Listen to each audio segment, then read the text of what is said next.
Hello student, કેમ છો દરેક જણ? મજામાં?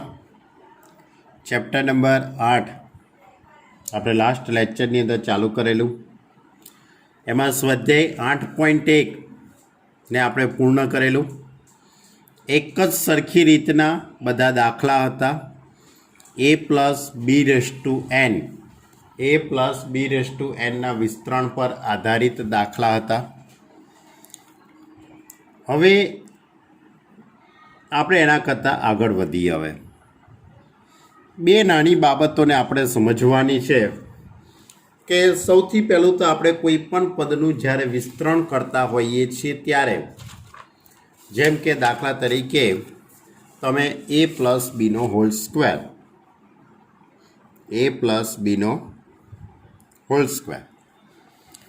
તમને આવડે છે a+b² શું થાય? તો a² + 2ab + b². પછી a+b³ હોય એનું પણ વિસ્તરણ તમને આવડે છે. a³ + 3a²b + 3ab² + b³. પછી એ જ રીતે a+b⁴ જો તમારે વિસ્તરણ કરવું હોય તો પણ થઈ શકે. a⁴ પ્લસ 4c0 4c1 એટલે 4 આવશે. a³ ત્યાર પછી 6 આવે છે. a² b² 4c1 4c0 4c1 4c2 4c3 એટલે 4ab³ અને છેલ્લે b⁴.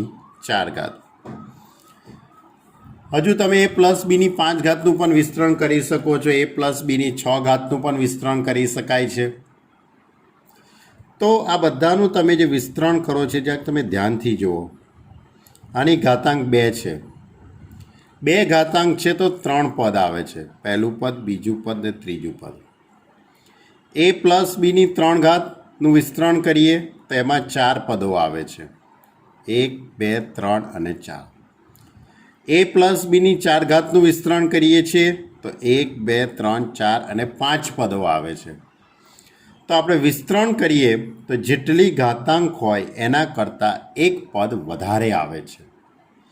એટલે a+b² હોય એની અંદર 3 પદો આવશે. a+b⁵ હોય તો એની અંદર 4 પદો આવે છે. a+b⁴ હોય તેમાં 5 પદો આવે છે. એ જ રીતે a+b ધારો કે 5 હોત તો આમાં પદોની સંખ્યા કેટલી થાય? 6 પદો આવશે. a+b ધારો કે 15 હોય તો એમાં પદો કેટલા આવશે? 16 પદો આવશે. એટલે કે જેટલી ઘાતાંક હશે એના કરતાં એક પદ વધારે આવશે. ઓકે, તો આની ઉપરથી આપણે એક વ્યાપક વાત એવી કહી શકીએ કે a+b⁴n વિસ્તરણમાં કુલ n+1 પદો આવે. કેટલા પદો હોય છે? n+1 પદો હોય છે. બીજો મુદ્દો, a+b⁴n વિસ્તરણમાં વ્યાપક પદ. એક વ્યાપક પદ એટલે કે આ સૂત્રની મદદથી આપણે બીજું પદ, ત્રીજું પદ, ચોથું પદ, પાંચમું પદ કે કોઈ પણ પદ આપણે શોધવું હોય તો શોધી શકાય છે. તો એના માટેનું આ સૂત્ર છે. TR+1 = NCR a⁻n−r × b⁴. આ સૂત્ર તમારે યાદ રાખવાનું છે. જ્યાં આરની કિંમત એ 0 જેટલી હોઈ શકે અથવા તો એના કરતાં વધારે અથવા તો n જેટલી. 0 < or = r < n. a+b⁴n વિસ્તરણનું વ્યાપક પદ. તો વ્યાપક પદ શોધવા માટેનું સૂત્ર TR+1. યાદ રાખજો, TR+1 એટલે r+1મું પદ. TR+1 એટલે કયું પદ કહેવાય? r+1મું પદ. NCR a⁻n−r × b⁴. કે જ્યાં 0 less than or equal to R less than or equal to N.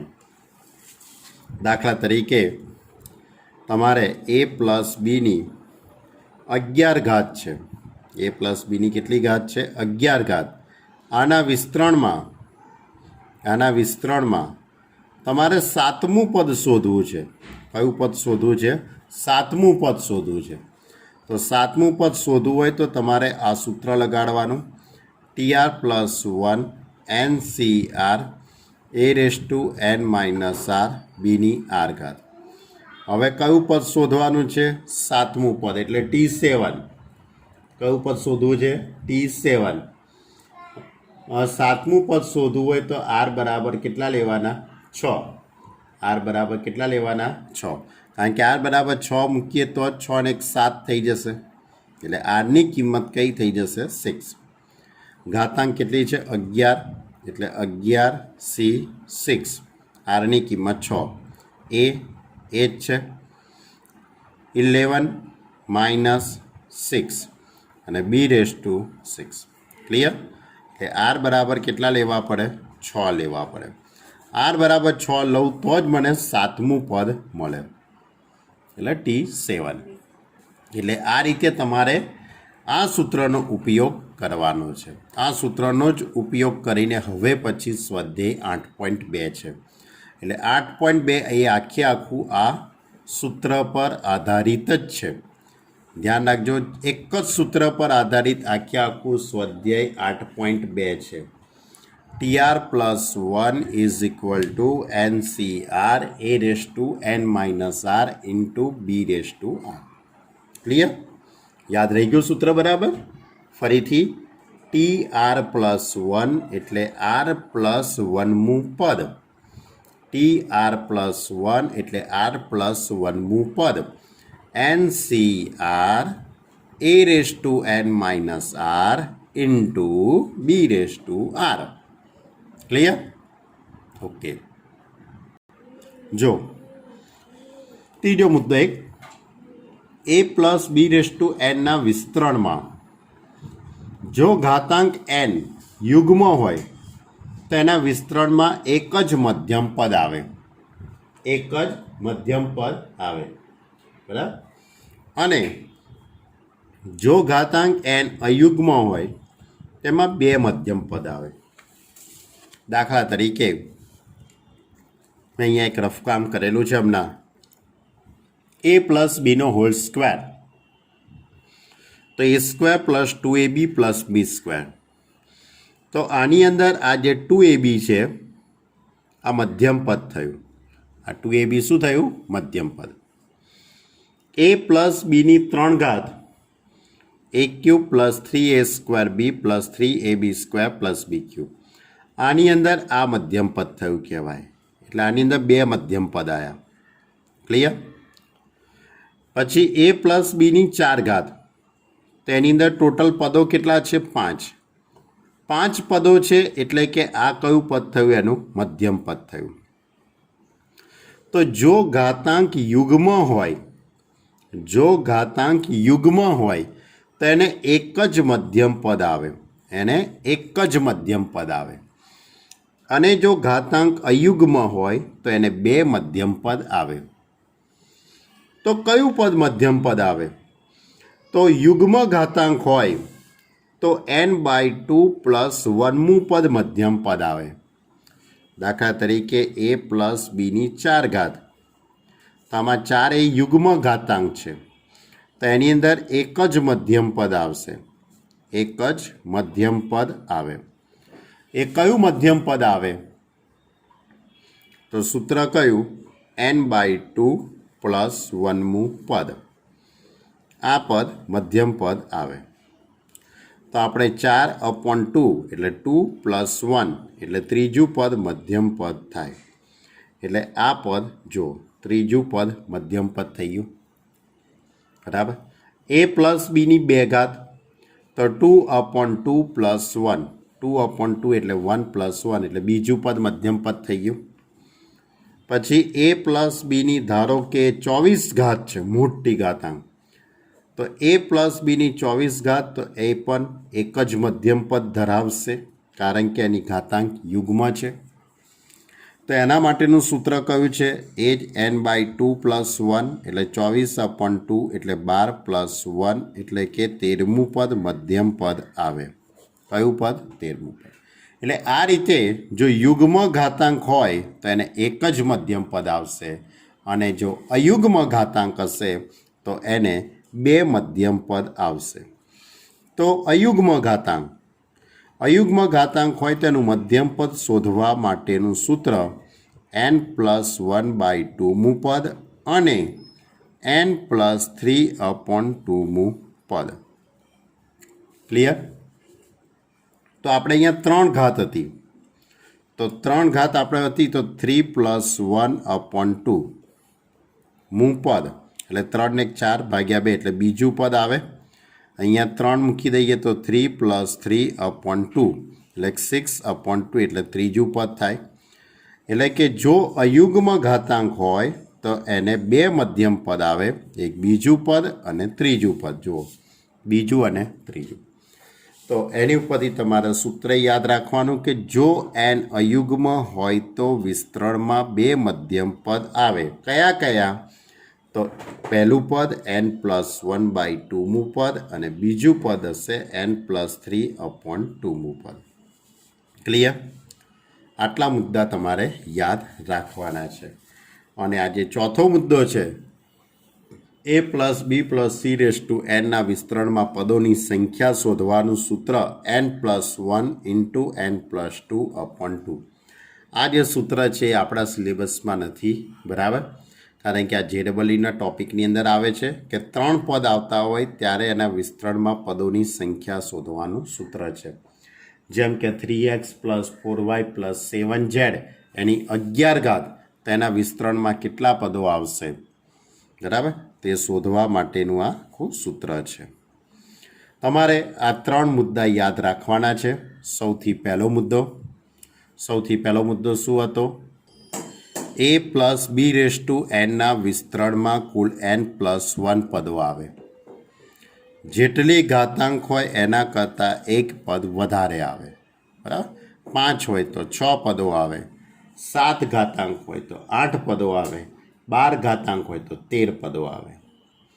અને આ મોસ્ટ IMP આ સૂત્ર જેનો ઉપયોગ કરીને આપણે આખું સ્વાધ્યાય 8.2 સોલ્વ કરવાનું છે. a + b⁴n વિસ્તરણમાં વ્યાપક પદ એટલે r+1મું પદ શોધવા માટેનું સૂત્ર NCR a⁻n−r b⁻r, જ્યાં 0 ≤ r ≤ n. અને ત્રીજો મુદ્દો મધ્યમ પદનો. યુગ્મ ઘાતાંક હોય તો એક જ મધ્યમ પદ આવે, n/2 + 1મું પદ. અને જો અયુગ્મ ઘાતાંક હોય તો એને બે મધ્યમ પદ આવે, n+1/2મું પદ અને n+3/2મું પદ. ઓકે? તો હવે આ જે કંઈ 3 મુદ્દાઓ છે એની પર આધારિત આપણું આખું સ્વાધ્યાય 8.2. હવે આપણે સ્વાધ્યાય 8.2ની વાત તમારી જોડે કરીએ. દરેક જણ જોડે ચોપડી હશે જ એવું હું ધારી લઉં.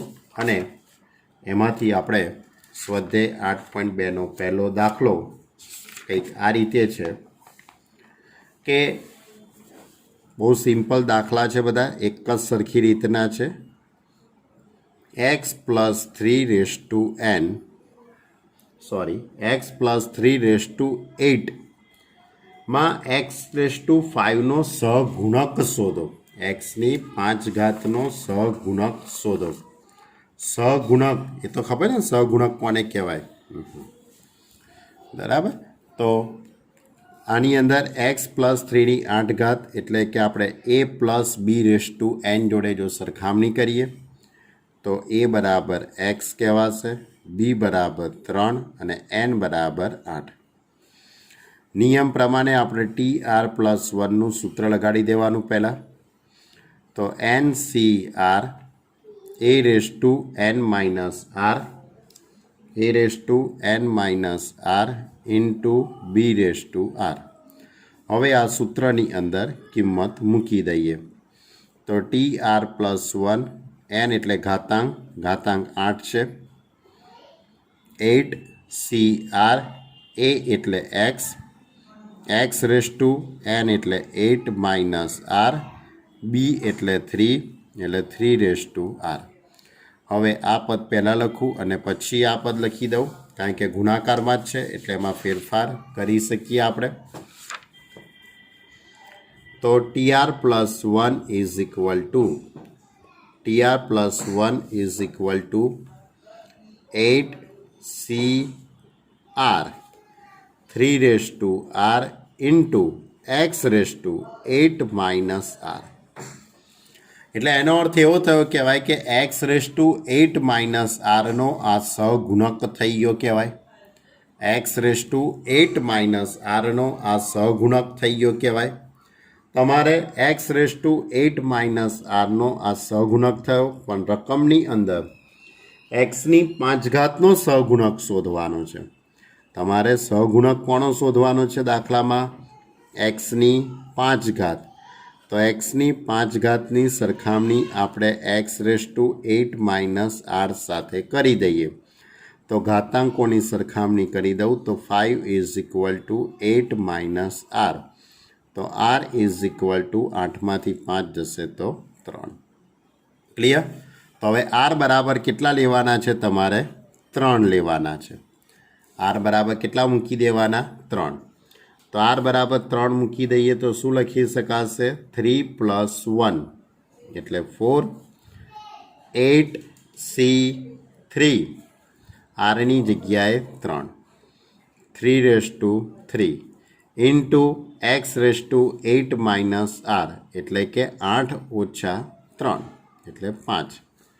હવે 8C3 T4 is equal two 8C3 એટલે 8 ગુણ્યા 7 ગુણ્યા 6 છેદમાં 3 ઇન્ટુ 2 ઇન્ટુ 1, 3ની 3 ઘાત, 3 તરી 9 તરી 27 ઇન્ટુ એક્સની 5 ઘાત. તેની ઉપરથી T4 ઇઝ ઇક્વલ ટુ અહીંયા 3 દુ 6 ઉડી જશે, 8 સીતા 56, 56 ગુણ્યા અહીંયા 3ની 3 એટલે 27 જોડે જો એનો ગુણાકાર કરી કાઢું તો 1512 ઇન્ટુ એક્સની 5 ઘાત. એટલે એનો અર્થ એવો થયો કહેવાય કે એક્સની 5 ઘાતનો સહગુણક એક્સની 5 ઘાતવાળા પદનો સહગુણક કયો થયો કહેવાય? 1512 થાય. ક્લિયર? તો આ રીતે આરની કિંમત નક્કી કરવા માટે દરેક દાખલામાં અલગ અલગ માહિતી હશે. આરની કિંમત નક્કી કરવા માટે દરેક દાખલામાં અલગ અલગ માહિતી હશે. ચલો બીજો દાખલો કે a માઇનસ 2b એની કેટલી ઘાત? 12 ઘાત માં એની 5 ઘાત અને બીની 7 ઘાતનો સહગુણક શોધો. તો અહીંયા પહેલું પદ એ છે, બીજું પદ માઇનસ 2b લેવાનું. બીજું પદ કયું લેવાનું? Minus 2b. એટલે આ રીતે a પ્લસ માઇનસ 2b આ રીતે ગોઠવણી કરવાની અને એની 12 ઘાત. એટલે પહેલું પદ એ અને એના પછી માઇનસ 2b તરીકે લઈશું. બરાબર? એટલે આપણું જે સૂત્ર છે ને a plus B raise to N, a plus આ બી આખો રેસ ટુ એન, અને એન બરાબર કેટલા કહેવાશે? 12. હવે સૂત્ર એપ્લાય કરી દઈએ. TR plus 1 is equal to NCR a raise to n minus R અને બીની આર ઘાત. તો TR plus 1 is equal to n એટલે 12, 12CR એ એટલે 8 છે, a રેસ ટુ n એટલે 12 માઇનસ આર, બી એટલે માઇનસ 2b એની કેટલી ઘાત? આર ઘાત. હવે ઘાતાંકના નિયમ પ્રમાણે આ રીતે આપણે લખાશે હવે આખું પદ. TR plus 1 is equal to 12CR a raise to 12 minus R, minus 2bની આર ઘાત એટલે કે માઇનસ 2ની પણ આર ઘાત થઈ કહેવાય અને બીની પણ આર ઘાત થઈ કહેવાય. માઇનસ 2ની પણ આર ઘાત અને બીની પણ આર ઘાત થઈ ગઈ કહેવાશે. હવે TR+1 is equal to 12CR. હવે -2ની આર ઘાતને હું પહેલાં મૂકી દઉં, પછી A⁻² ઇન્ટુ B⁻R. બધા જ પદ ગુણાકારમાં જ છે એટલે આપણે આ રીતે લખી શકાય. હવે તમારે કોના સહગુણક શોધવાનો છે? એની 5 ઘાત અને બીની 7 ઘાત. એની 5 ઘાત અને બીની 7 ઘાત. એની 5 ઘાત અને બીની 7 ઘાત.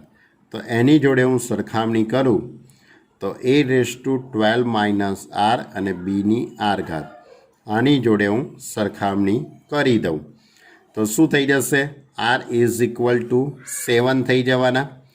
તમારે આની પણ સરખામણી કરવી હોય તો કરી જુઓ. 5 ઇઝ ઇક્વલ ટુ 12 R, તો પણ R ઇઝ ઇક્વલ ટુ 7 જ થશે. એટલે તમારે R ઇઝ ઇક્વલ ટુ કેટલા લેવા પડશે? 7. એટલે ઉપરના પદની અંદર આરની જગ્યાએ 7 મૂકી દઈએ. આ પદમાં આરની જગ્યાએ 7 મૂકી દઈએ એટલે A⁵ થઈ જશે. 12 - 7 એટલે 5 અને બીની 7 ઘાત.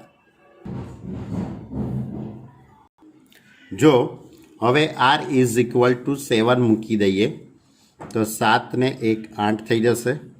T8 is equal to 12C7 into -2ની 7 ઘાત. A⁻7 મૂકીએ તો 12માંથી 7 જશે એટલે 5 અને બીની 7 ઘાત. ક્લિયર? હવે 12C7, હવે 12C7 એની જગ્યાએ આપણે 12C5 લખી શકીએ. -2ની 7 ઘાત એમની એમ લખી કાઢું. એની 5 ઘાત અને બીની 7 ઘાત. હવે 12C5, તો 12C5 એનું આપણે સાદરૂપ આપીએ તો 12C5 કેવી રીતે શોધાશે? તમને બધાને આવડે છે. 12 into 11 into 10 into 9 into 8 upon 5 છે એટલે 5 4 3 2 1 -2ની 7 ઘાત એટલે 2ની 5 ઘાત 32, 32 ગુણ્યા 4 તો 128 થઈ જશે. ઇન્ટુ એની 5 ઘાત અને બીની 7 ઘાત ઇન્ટુ એની 5 ઘાત બીની 7 ઘાત. એટલે માઇનસ, આ માઇનસ આગળ લાવી દઉં, આ માઇનસ. હવે આ બધા જ પદોનો જો તમે ગુણાકાર કરી દેશો તો 10 13 76, બરાબર. એની 5 ઘાત અને બીની 7 ઘાત. તો એની ઉપરથી કહી શકાય કે માટે આપણો જે પ્રશ્ન હતો, શું પ્રશ્ન હતો? એની 5 ઘાત અને બીની 7 ઘાત નો સહગુણક શોધો. તો એનો સહગુણક કેટલો થયો કહેવાય? -10 13 76. ચલો ક્વેશ્ચન નંબર 3. હા, ત્રીજો પ્રશ્ન કંઈક આ રીતે છે કે x² - y⁻6 નું વ્યાપક પદ શોધો. ખાલી વ્યાપક જ પદ શોધવાનું છે, બીજો કોઈ પ્રશ્ન નથી. x² - y⁻6.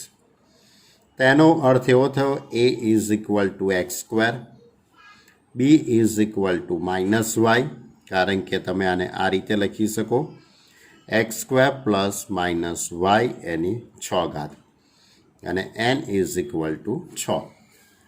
કશી કોઈ વાત કરી નથી, નથી સહગુણક શોધવાનો કે નથી બીજી, ખાલી વ્યાપક પદ જ શોધવાનું છે.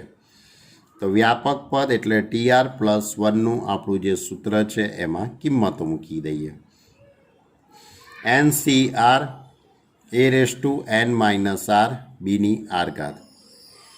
તો TR+1 is equal to n એટલે 6, 6CR, A એટલે x² ⁻6 - r, b એટલે -y ની આર ઘાત.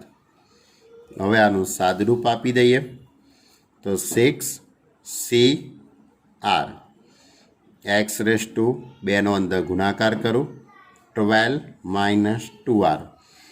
હવે માઇનસ વાયની આર ઘાત છે એને આપણે આ રીતે પણ લખી શકાય, માઇનસ 1ની આર ઘાત અને વાયની આર ઘાત, કારણ કે આ માઇનસ એટલે -1 કહેવાશે.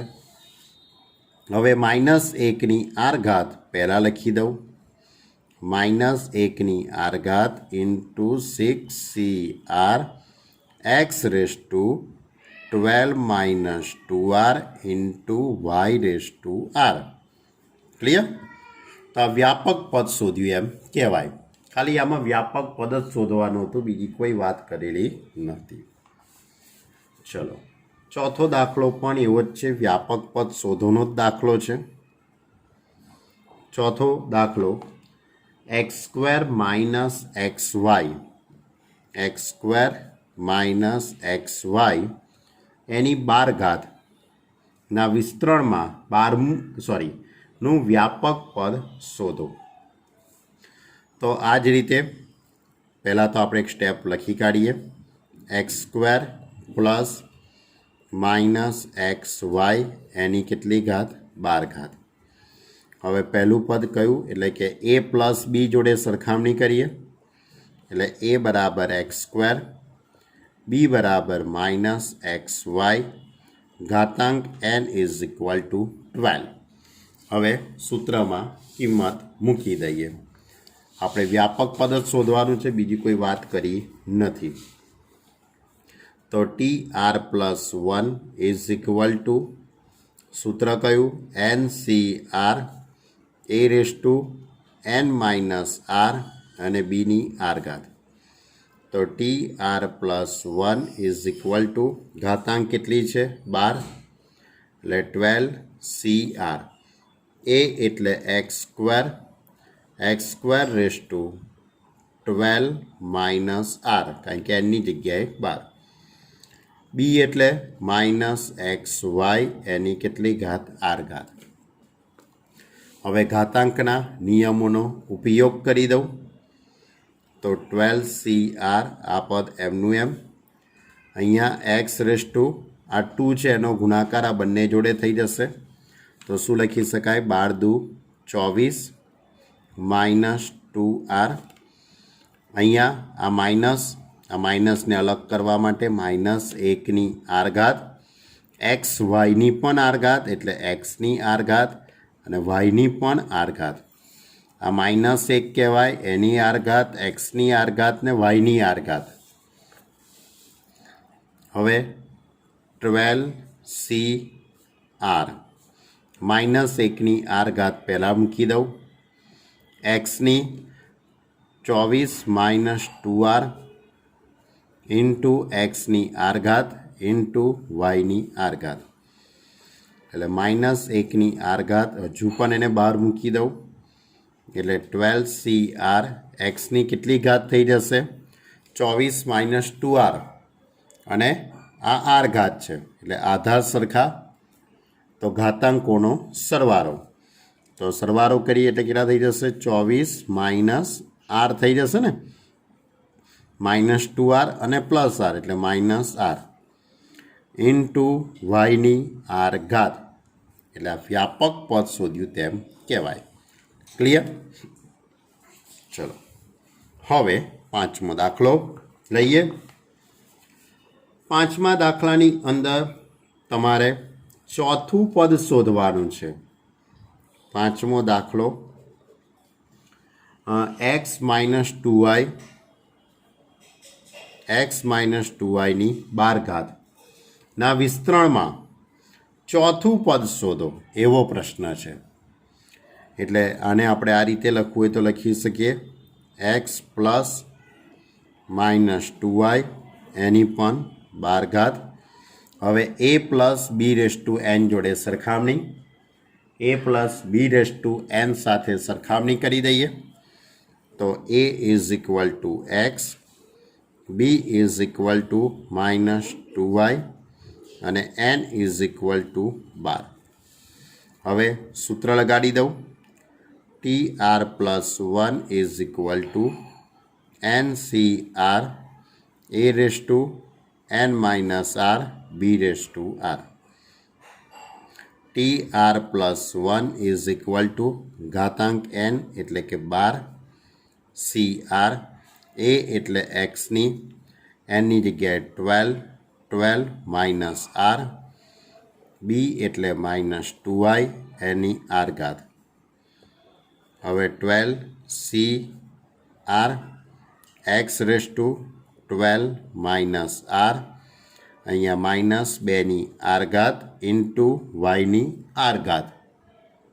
જો એટલે હવે શું લખી શકાય? 12CR -2ની આર ઘાત પહેલાં લખી દઉં, x⁻12 માઇનસ R અને વાયની આર ઘાત.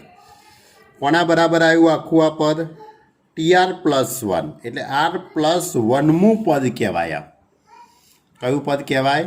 R+1મું પદ કહેવાય. હવે તમને દાખલામાં પૂછ્યું છે ચોથું પદ શોધો. કયું પદ? ચોથું પદ. જો મારે ચોથું પદ શોધવું હોય એટલે T4 શોધવા હોય તો T4 શોધવા માટે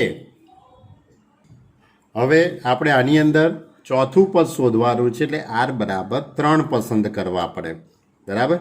એટલે કે R ઇઝ ઇક્વલ ટુ 3 લેતા R બરાબર કેટલા લેવાના? 3. R બરાબર 3 લઈએ એટલે T4 થઈ જશે. તો 12C3 -2ની 3 ઘાત x⁻12 -3 વાયની 3 ઘાત. હવે -2ની 3 ઘાત એટલે -8 થવાની છે. તમારે એને પહેલાં લખવું હોય તોય લખી શકાય છે, પછી લખો તોય વાંધો નથી. 12C3 તમને શોધતા આવડે છે. 12 × 11 × 10 છેદમાં 3 × 2 × 1 એટલે એક્સની 12 - 3 એટલે કે 9 અને વાયની 3 ઘાત.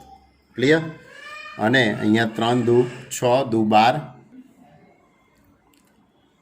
હવે આ બધા જ પદોનો આપણે ગુણાકાર કરી દઈએ તો કંઈક આ રીતે લખી શકાશે -1760 એક્સની 9 ઘાત અને -1760 એક્સની 9 ઘાત અને વાયની 3 ઘાત. ક્લિયર?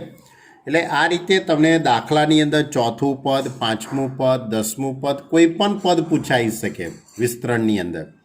આમાં ચોથું પદ શોધવાનું હતું એટલે આપણે R બરાબર 3 લીધા.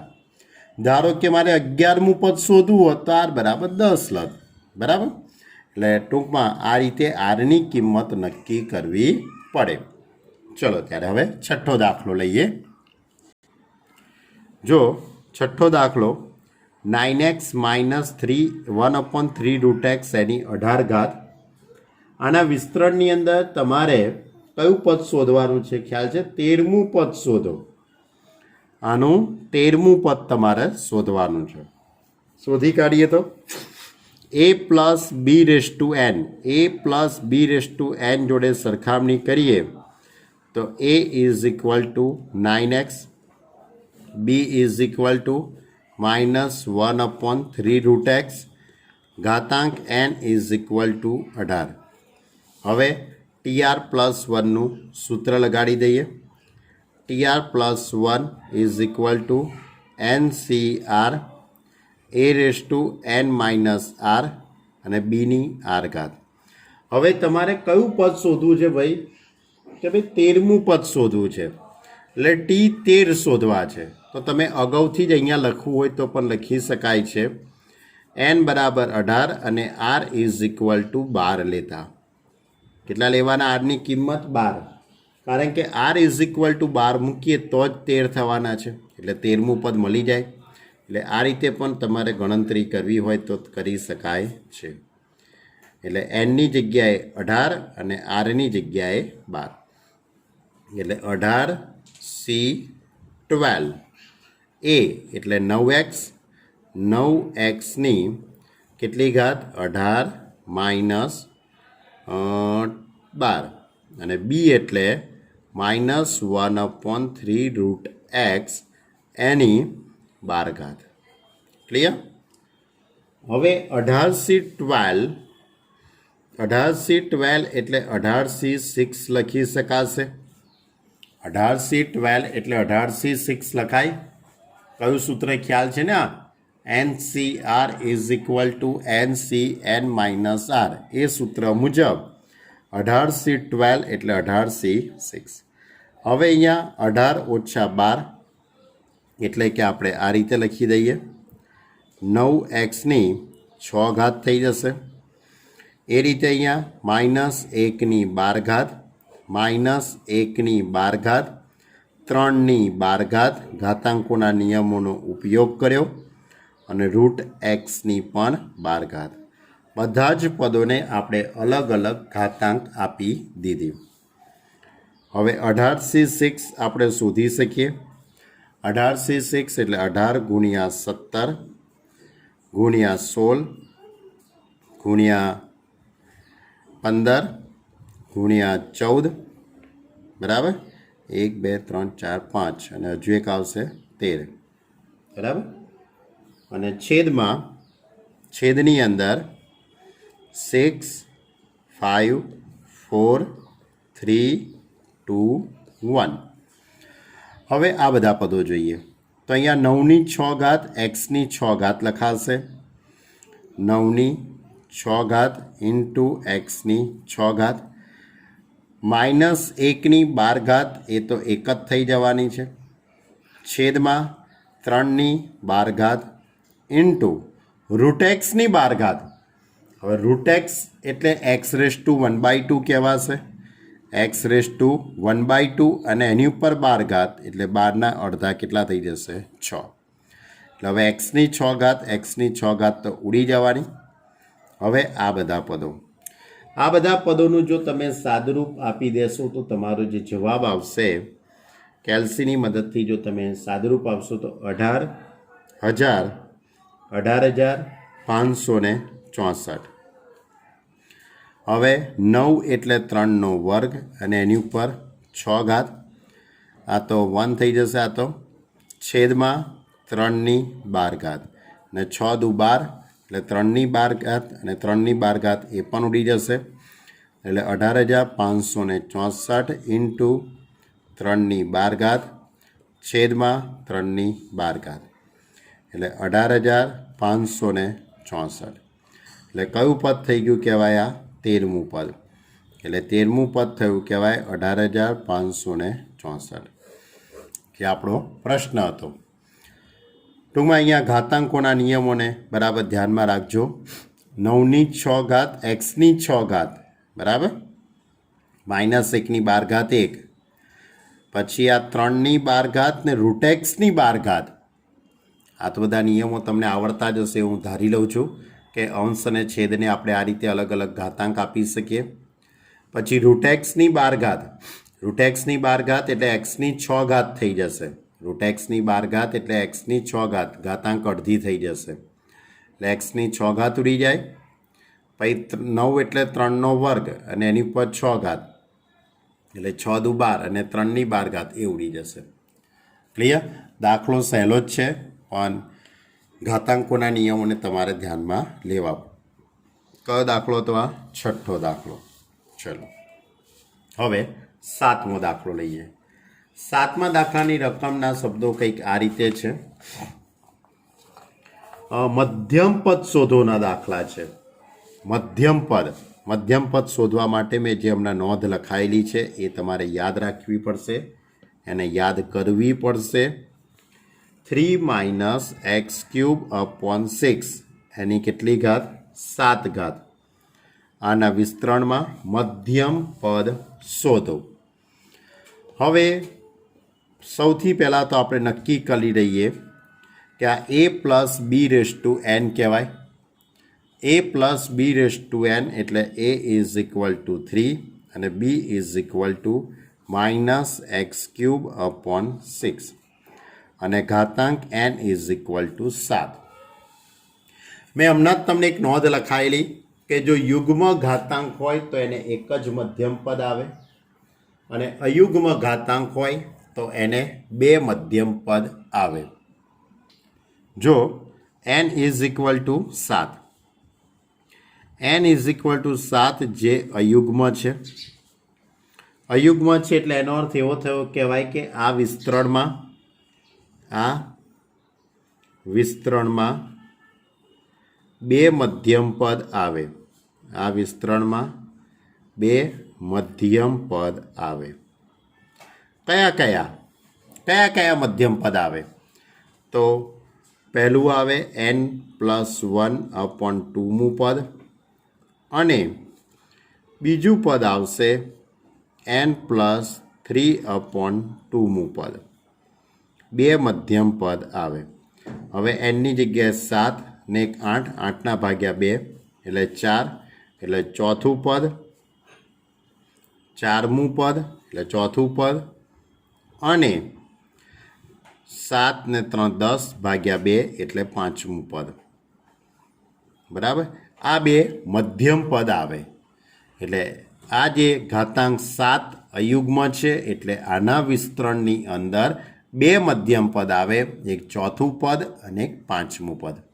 તો હવે તમારે ચોથું પદ અને પાંચમું પદ દાખલામાં શોધવાનું છે. તો પહેલાં તો વ્યાપક આપણું જે સૂત્ર છે તે લગાડી દઈએ. સૂત્ર કયું? TR+1 is equal to NCR a⁻n−r અને બીની r ઘાત. હવે આની અંદર તમારે ચોથું પદ શોધવાનું છે. પહેલાં કયું પદ શોધવું છે? ચોથું પદ. પહેલાં તો આપણે આમાં કિંમત મૂકી દઈએ પહેલાં તો, પછી વાત કરીએ. n એટલે કેટલા છે? 7, એટલે 7CR. a એટલે કે 3/7 - b એટલે -x³/6 હવે થોડુંક સાદરૂપ આપણે વિચારી લઈએ. તો 7CR 3/7 - ઇન્ટુમાં -1ની r ઘાત અને xની 3r ઘાત લખાશે, છેદમાં 6ની r ઘાત, -1ની r ઘાત અને xની 3r ઘાત અને 6ની r ઘાત. આ કયું પદ થઈ ગયું કહેવાય? r+1મું પદ. તમારે દાખલામાં નક્કી કરી લીધું કે ચોથું પદ અને પાંચમું પદ શોધવાનું છે. કયું પદ? ચોથું પદ અને પાંચમું પદ. જો મારે ચોથું પદ શોધવું હોય તો આની અંદર આ પદમાં, એટલે આને હું કહી દઉં પરિણામ નંબર 1 નામ આપી દઉં. આખા પદને હું શું કહી દઉં? પરિણામ નંબર 1. તો પરિણામ નંબર 1માં ચોથું પદ શોધવા માટે r=3 લેવા પડે. બરાબર. એટલે આની અંદર તમારે r=3 મૂકવાના. અને પછી પાંચમું પદ જ્યારે શોધવું હશે તો r=4 લેવા પડશે. ચલો પહેલાં r=3 લઈએ. તો T3+1 એટલે T4, 7C3 3/7 - 3 એટલે કે 7 - 3, -1ની 3 ઘાત, xની 9 ઘાત, છેદમાં 6ની 3 ઘાત. હવે 7C3 એટલે 7 × 6 × 5, છેદમાં 3 × 2 × 1. અહીંયા 3ની 7માંય 3 રહે તો 4, -1ની 3 ઘાત એટલે -1, xની 9 ઘાત, છેદમાં 6ની 3 ઘાત. તમારે આ રીતે લખવું હોય તો પણ લખી કાઢો. ઉપર 3ની 4 ઘાતમાં પણ 3 × 3 એવું 4 વખત લખીને સાદુરૂપ આપવું હોય તોય આપી શકાય. આ 3 દુ 6 અહીંયાથી ઉડી જશે. આ -1 એટલે કે આ માઇનસવાળું પદ થઈ જશે આખું. એ પહેલાં મૂકી દઉં.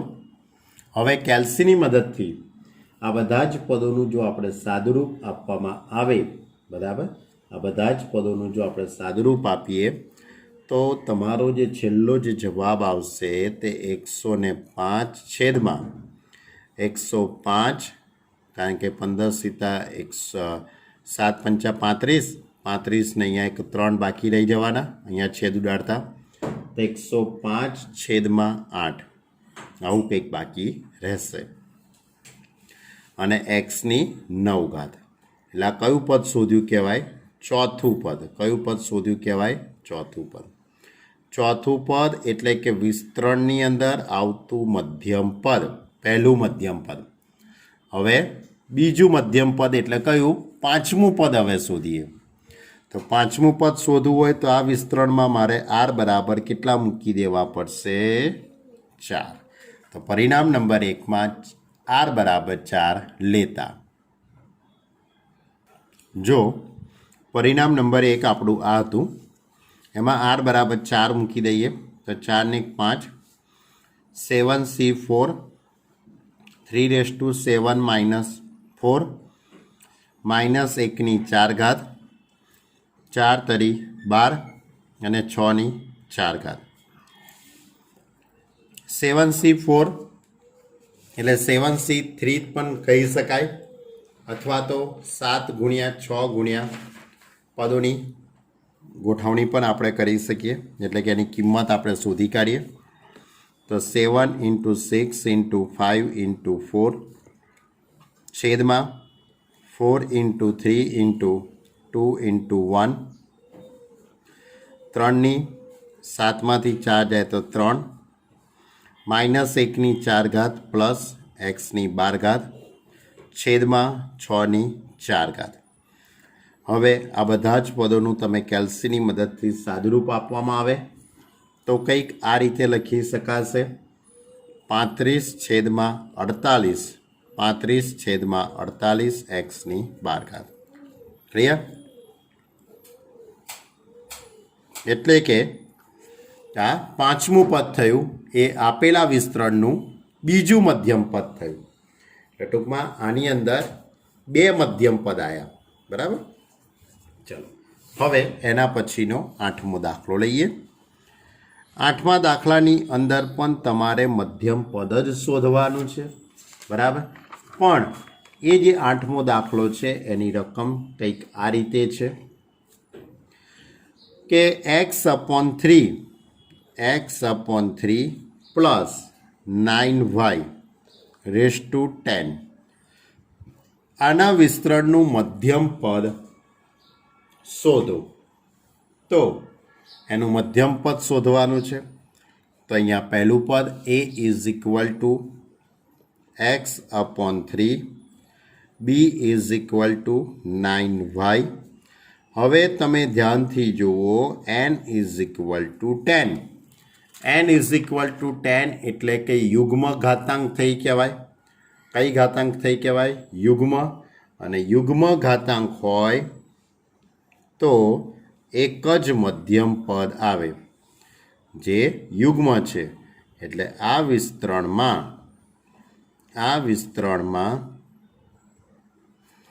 એક જ મધ્યમ પદ આવે.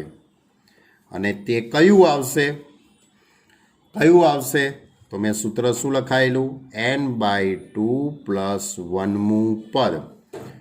n/2 પ્લસ 1મું પદ એટલે n બરાબર 10, 10/2 પ્લસ 1મું પદ એટલે કે 5 + 1 એટલે કે છઠ્ઠું પદ. એટલે છઠ્ઠું પદ એ મધ્યમ પદ થયું કહેવાય. એટલે તમારે T6 શોધવાનું છે. શું શોધવું છે? T6. એટલે છઠ્ઠું પદ શોધવું હશે તો આર બરાબર કેટલા પસંદ કરવા પડશે? 5 લેવા પડશે. આર બરાબર 5 લઈએ તો T6 મળશે ને. હવે આપણું જે સૂત્ર TR+1 = NCR a⁻n−r × b⁻r. આ સૂત્રમાં કિંમત મૂકી દઈએ.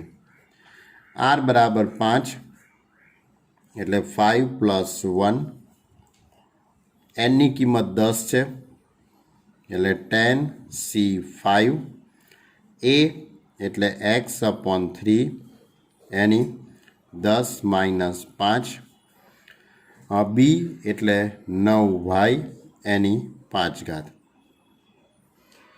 હવે 10c5 એનું સાદુરૂપ આપણે આપવાનું છે, પણ એ પહેલાં થોડુંક અહીંયા ઘાતાંકો વિશે સમજી લઈએ.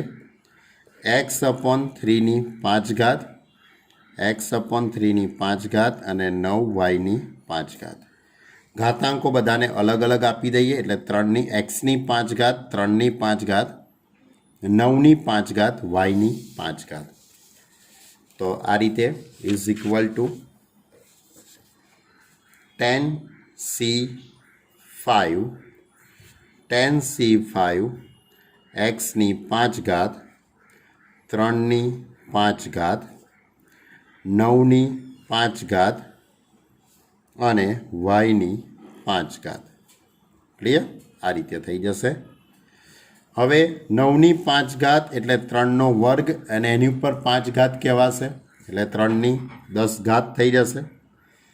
હવે 10c5 એનું પદ લખી કાઢું 10 ગુણ્યા 9 8 7 6 છેદમાં 5 4 3 2 1. હવે 9 એટલે 3નો વર્ગ એટલે 3 10 ઘાત થઈ જશે છેદમાં 3 5 ઘાત, x 5 ઘાત, y 5 ઘાત એટલે આ 3 5 ઘાત થઈ જવાની. હવે આ બધા જ પદોનું તમે સાદુરૂપ આપી દેવામાં આવે બરાબર. છેલ્લે ઉપર 3 5 ઘાત થઈ જવાની. અહીંયા 5 દુ 10 ઉડી જશે, અહીંયા 4 દુ 8, અહીંયા 3 દુ 6. આ રીતે તમે સાદુરૂપ આપીને છેલ્લે તમે કેલ્સીની મદદથી સાદુરૂપ આપશો તો તમારો જવાબ આવશે 61,236 x 5 ઘાત, y 5 ઘાત. ક્લિયર? એટલે આ કયું પદ આપણે શોધી કાઢ્યું? છઠ્ઠું પદ. કયું પદ શોધી કાઢ્યું? છઠ્ઠું પદ. છઠ્ઠું પદ એટલે આ વિસ્તરણનું મધ્યમ પદ શોધ્યું કહેવાય. આ જે પદ છે એના વિસ્તરણનું મધ્યમ પદ આપણે શોધ્યું એમ કહેવાશે. ક્લિયર?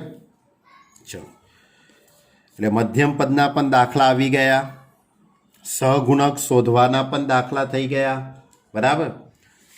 હવે 9મો દાખલો 9 10. હવે જે દાખલા છે બધા વ્યાપક દાખલા છે, થોડા લોજિકલી દાખલા છે. એમાંનો એક દાખલો આજે આપણે લઈએ. 9મો દાખલો લઈએ. ક્વેશ્ચન નંબર 9 આ રીતે છે 1 + a⁻m + n.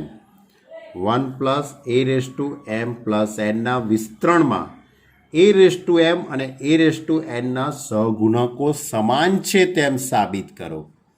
એની m ઘાત અને એની n ઘાતના સહગુણકો સમાન છે તેમ સાબિત કરો. એટલે મારે એની m ઘાત અને એની n ઘાતના સહગુણક શોધવા પડે. સિમ્પલ છે દાખલો એકદમ. તો અહીંયા a + b⁻n નું પદ a + b⁻n એ જોજો બરાબર a + b⁻n. હા, તો એ જ પદ જોડે આની આપણે સરખામણી કરી દઈએ તો a બરાબર 1 અને b બરાબર a અને ઘાતાંક m + n. હવે સૂત્ર લગાડી દઉં. TR + 1 = NCR a⁻n - r b⁻r. આ સૂત્ર પ્રમાણે, આ સૂત્ર મુજબ TR + 1 = ઘાતાંક કેટલી છે? m + n. તો m + n CR એ એટલે આનું પહેલું પદ. એકની m + n - r લખાશે અને b એટલે a⁻r. હવે એકની તો કોઈ પણ ઘાતાંક હશે, જવાબ એક જ આવશે.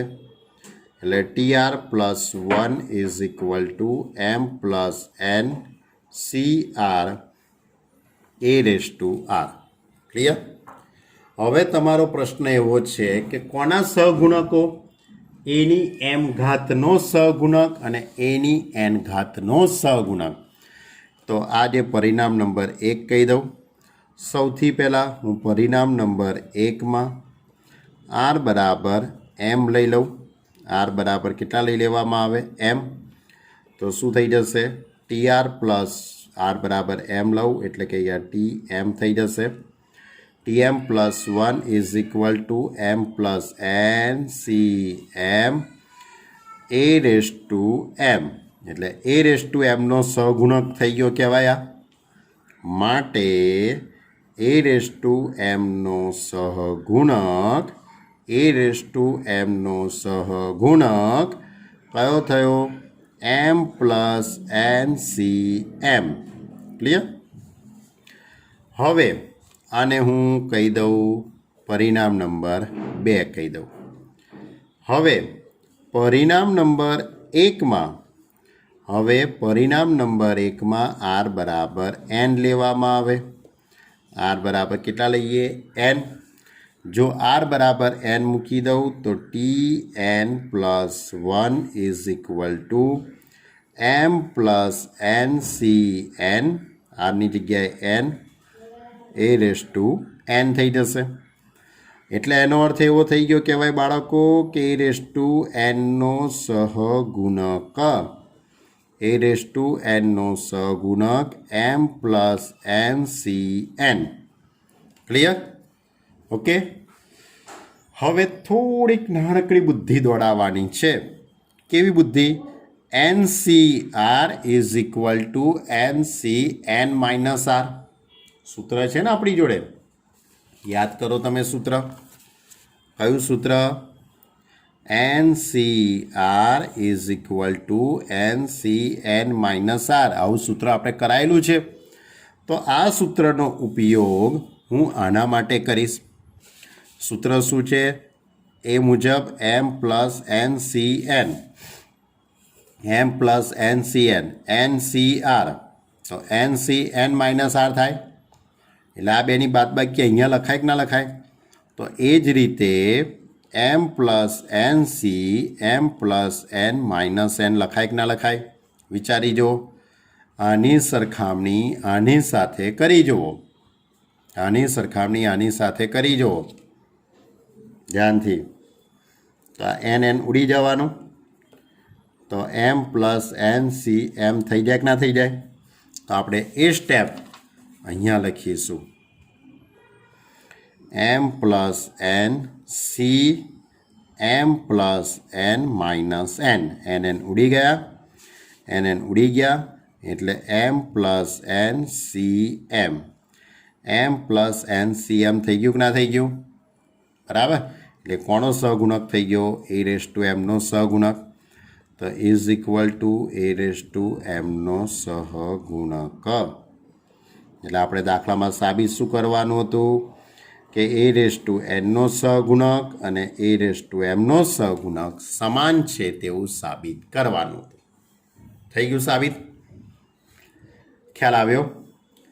હજુ એની આગળ હવે બધા દાખલા બહુ સ્ટાન્ડર્ડ દાખલા છે. 9 પછીના જે દાખલા છે 10, 11, 12, 13 બધા સ્ટાન્ડર્ડ દાખલા છે. 12 સુધી દાખલા છે. એ દાખલાઓની વાત હવે આપણે આગળના લેક્ચરમાં કરીશું, આગળના વિડીયોની અંદર આવશે. તમે આટલી તૈયારી કરો. બરાબર. આખું સ્વાધ્યાય એટલે કે 9 સુધી આજે જે ચલાવેલા બધા દાખલા છે તે આપણે શરૂઆતમાં જે 3 નોંધ લખાઈ એની પર આધારિત જ છે. જે શરૂઆતમાં મેં જે 3 નોંધ લખાઈ એની પર આધારિત જ છે. એક, વ્યાપક પદ શોધવાનું. વ્યાપક પદ એટલે T R plus 1 is equal to N C R A raise to N minus R B raise to, આ સૂત્ર પર આધારિત છે બધું. પછી મધ્યમ પદના દાખલા. બરાબર.